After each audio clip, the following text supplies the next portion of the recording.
What is doublespeak? Now, doublespeak is when you tell the truth, but in a different wording that will make it more acceptable. Because sometimes being frank with the truth might turn people off. For example, instead of saying we are firing people, you might say we are restructuring our human labor forces. Still has the same meaning, but the word firing might be too harsh for some people. Instead of saying this product is too expensive, you might say this product is featurely priced, which means the price is based on the feature that the product has.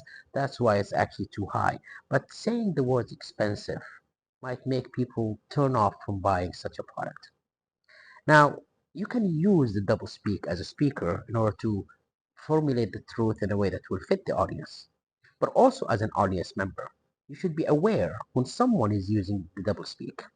When someone using a lot of jargons while they speak, they might be saying something different, or they might be hiding the truth in a fancy words. So don't fall for it.